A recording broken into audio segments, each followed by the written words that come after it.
I onda, brate, pustiš ovako tracking da te on prati u životu, znači ovako.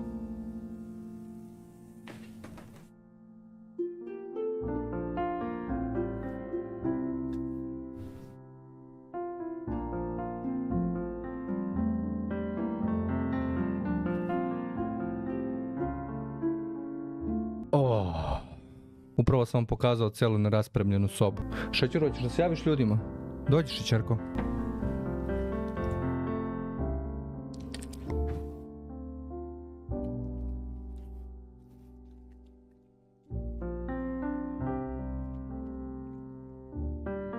To je moj brat mali, vidite vi nju?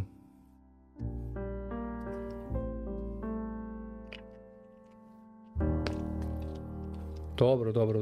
Okej. Čudno mirišeš, Šećeru.